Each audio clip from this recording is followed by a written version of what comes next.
అబ్బో ఇక్కడ కేజీ చీరలు కొంటే అర కేజీ చీరలు ఫ్రీ అంట. మంగళ్య షాపింగ్ మాల్ కేజీల్లో సేల్, టన్నుల్లో ఆనందం.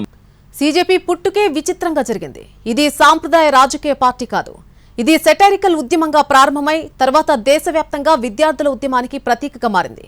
దీనికి కర్త కర్మ క్రియ అభిజిత్ దీప్కే. ఇంతకీ ఎవరితను, ఎక్కడి నుంచి ఎలా వచ్చాడు, ఉవ్వెత్తునేసిన పోరాటానికి ఎలా కారణమయ్యాడు?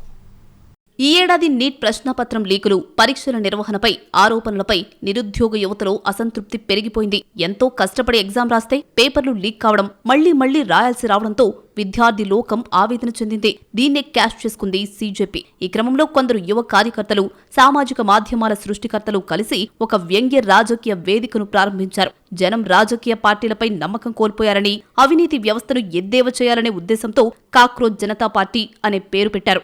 ఎన్ని అడ్డంకులొచ్చినా, ఎంత అణిచివేత జరిగినా ఉద్యమం ఆగదనే సంకేతంగా కాక్రోచ్ అనే నేమ్ పెట్టారు. సీజేపీ పుట్టడానికి అసలు కారకుడు అభిజిత్ దీప్కే.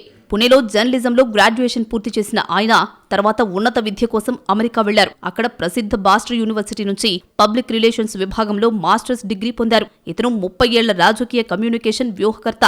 అమెరికాలోని బోస్టన్ యూనివర్సిటీలో పబ్లిక్ రిలేషన్స్ లో చదువుతున్న సమయంలోనే ఈ ఉద్యమానికి శ్రీకారం చుట్టారు. 2026 మే 16న ఆయన ఎక్స్ లో కేవలం 6 పదాలతో ఒక పోస్ట్ చేశారు. What if all cockroaches come together అంటే బొద్దింకలంతా ఒక్కటైతే ఆ పోస్ట్ కొద్ది గంటల్లోనే వైరల్ అయింది. అదే సీజేపీ ఉద్యమానికి బీజం వేసింది.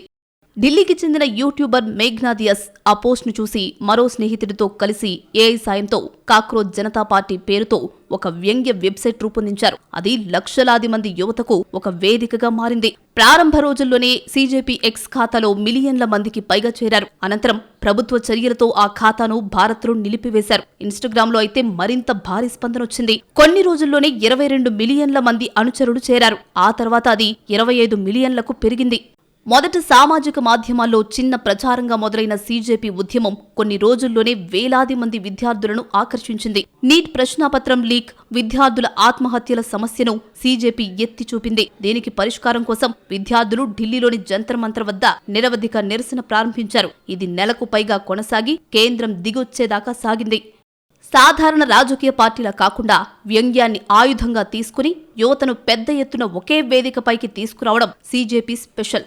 సామాజిక మాధ్యమాలను విస్తృతంగా వినియోగిస్తూ నిరసనలను సృజనాత్మకంగా నిర్వహించడం వల్ల ఈ ఉద్యమం దేశవ్యాప్తంగా అంతర్జాతీయ స్థాయిలో కూడా దృష్టిని ఆకర్షించింది. మొత్తానికి సీజేపీ సాధించిన ఈ తొలి విజయం ఇంకెన్ని ఉద్యమాలకు తెరతీస్తుందో చూడాలి.